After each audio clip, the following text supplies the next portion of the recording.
बारिश की नर्म फुहारें उस शाम की थकान को धो रही थी जब एसडीएम श्रद्धा मिश्रा अपनी सरकारी गाड़ी से किसी विशेष मीटिंग के बाद लौट रही थी।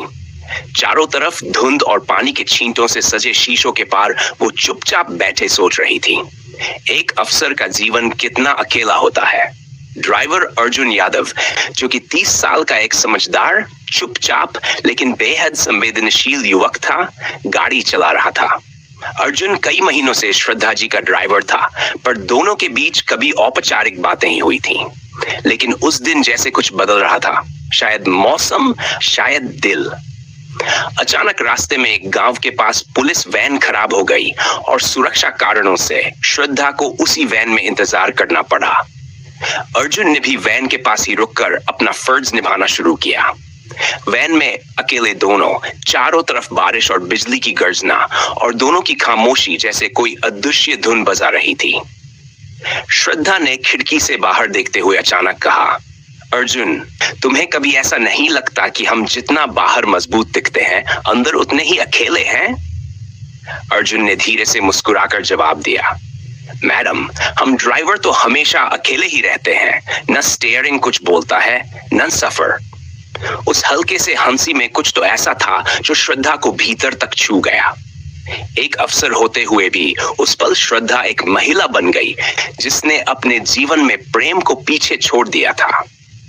वैन की सीट पर चुपचाप बैठी श्रद्धा की निगाहें अर्जुन पर टिक गई, जो बरसात के बीच गाड़ी के वाइपर ठीक करने गया था। उसके भीगे बाल, गीली शर्ट और समर्पण ने श्रद्धा को अनजाने ही आकर्षित किया। रात गहराती गई और वैन के भीतर की दूरी कम होती गई। श्रद्धा ने पहली बार अर्जुन से उसके गांव, बचपन, पसंद और सपनों के बारे में पूछा। अर्जुन ने बताया कि कैसे उसने कभी सोचा भी नहीं था कि एक दिन वो किसी लेडी अफसर के इतना करीब होगा, लेकिन उसका आदर और समर्पण कभी कम नहीं होगा। श्रद्धा मुस्कुरा दी। कभी कभी ड्यूटी से हटकर भी कुछ रिश्ते बनते हैं अर्जुन, जो ड्यूटी से ज्यादा जिंदा होते हैं।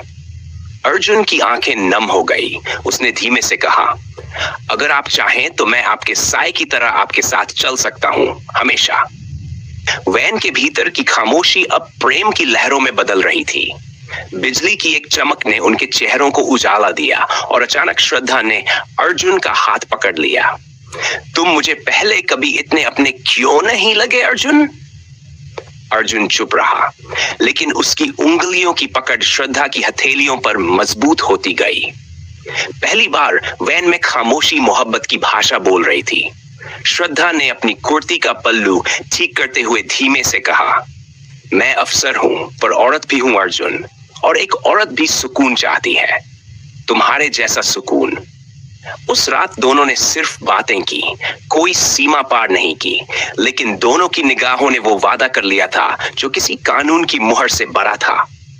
अगले दिन जब वैन ठीक हुई और गाड़ी मुख्य सड़क पर दौड़ने लगी, श्रद्धा और अर्जुन दोनों पहले से अलग थे।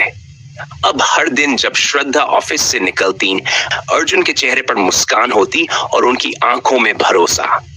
दिन बीतते गए, रातें यादों से भरती गई और धीरे धीरे दोनों ने समझा कि उनका रिश्ता एक अफसर और ड्राइवर का नहीं, दो दिलों का था, जो बारिश की उस रात वैन में पनपा था।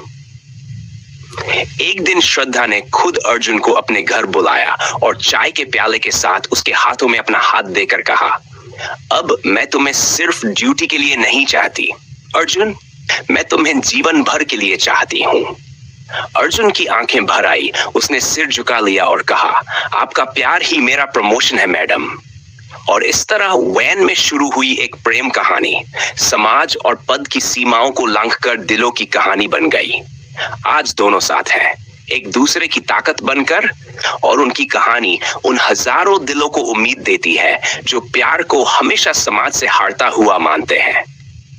अगर आपको ये कहानी पसंद आई हो तो कृपया इसे लाइक करें, अपने दोस्तों के साथ शेयर करें, और ऐसी ही रोमांटिक, इमोशनल और दिल को छू लेने वाली कहानियों के लिए हमारे चैनल को सब्सक्राइब जरूर करें। अगली कहानी में फिर मिलेंगे एक नई मोहब्बत की दास्तां के साथ।